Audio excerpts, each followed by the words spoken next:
I'll be talking in this video about the concept of being one with the universe.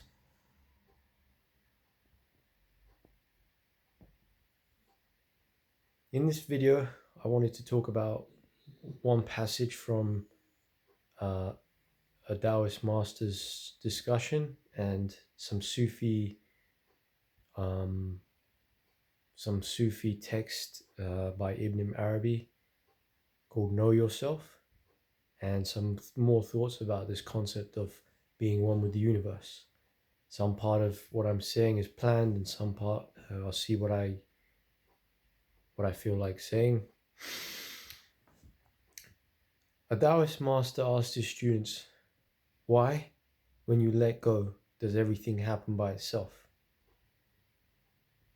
And the student replied, "Because I am one with the universe. The universe is one with me." And the teacher said, "You are not one with the universe." And the student says, "Okay, in a way I'm just a human being, but in a way I'm also one with the universe, just like everyone else." And the teacher said, "You are not one with the universe." And the student kind of laughed and said, "Okay, I'm not an enlightened Buddhist monk, but sometimes I feel very strong feelings of connection to the universe." And the Taoist teacher looked impressed and said, "It's good to have these feelings, but only someone like Lao Tzu can truly say, 'I am one with the universe.'"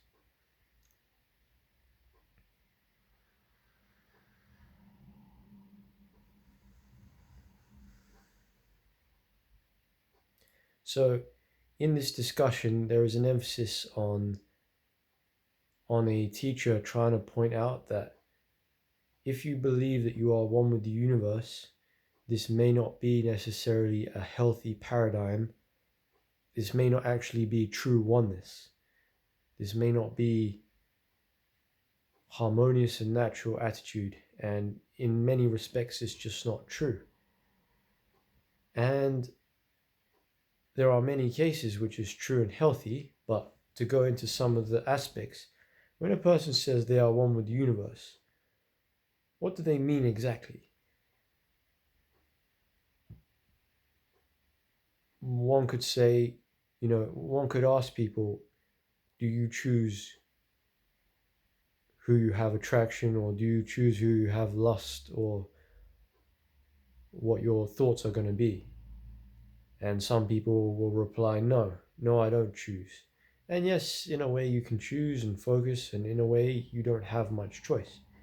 Now, when people say I am one with the universe, but they also say I don't choose what thoughts I have, who I have desire for or lust for or love for or whatever, how does this go together? Like when someone says I am one with the universe, but they also say I don't have choice over my thoughts, my desires, my lusts, and who I have love for. If they were truly one with the universe, then one could argue that they have total choice over their thoughts, their desires, their lusts, who they have love for. But if they don't, then when someone says I am one with the universe, they are kind of delusional, because what people often mean by one with the universe is that they are literally God, or literally the universe, and create and control everything. But if you don't have complete control over your thoughts, desires, lusts, and who you have love for, can you really say you are one with the universe? And in another way, some people say, like, I am one with the universe, but what do they mean by this? So some people say uh, that, you create your life, you create everything that happens in your life, or, to talk about destiny or whatever. And if some people's destiny is more likely to be a certain way, and, I don't want to go into that topic too much right now, but if people have different very likely life paths, and some of these life paths involve suffering and sickness and death or whatever, then if you say I am one with the universe and you have certain life paths and things that happen to you that your ego does not want, then can you truly say I am one with the universe? Because if you was really one with the universe, wouldn't you be able to choose everything you want? Like your ego would be totally in sync with everything you want, right?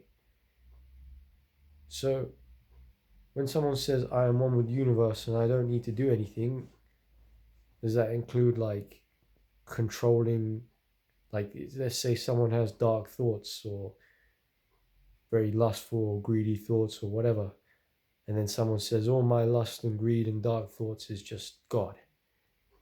In a way, that is healthy and harmonious to respect all parts of oneself. But in another way, this is like saying every bad thing that happens is divine, every bad thing that I feel is divine God, which can also be a little bit unhealthy, like, you know.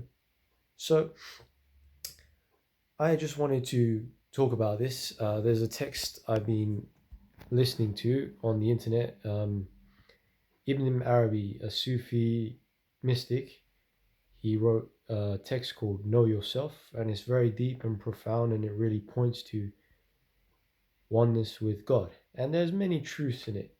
There's many.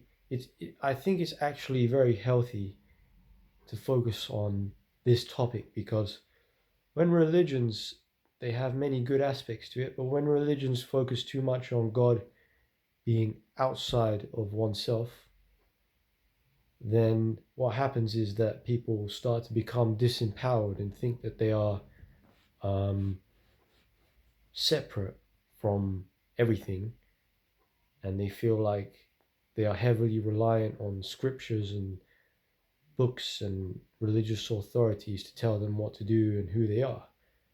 And this is like a form of control to detach people from their connection to everything. And in this text, it says things like, there is no before, there is no after except for God, because everything that you call before was God, everything that you call after is God, and that everywhere you look is another face of God. So everything one sees is another face of God, and that there is no closeness or distance, no union or separation. Everything is God, and it is the one. It is the oneness without the one. It is the singular without the single. It is the hidden in the. It is the apparent without an appearance. It is the hidden without the hiddenness. Um, and this is you. This is you without any imperfections. And there is no union, um, because union implies that two separate things, somewhat similar to each other, have come together, but there is no two separate things because everything is one. And there is no separation because separation implies two separate things, which there is nothing which separates. What separates from something else is also God or oneness. There is nothing apart from God which separates from God. And there is no one who sees that except for God. There is no one who realizes that except for God. And that if you realize this, it is because of God, and you cannot see this. Only God can see this. And says there is no intermediary, no means apart from God, which means everything you think is a way to get to God or a messenger of God is actually God, and all that there is no difference between the sender, that which is sent, and the person who it is sent to. They are all faces of God, which is interesting to notice when people think like, I am giving this information to another. It's like God is giving God to God.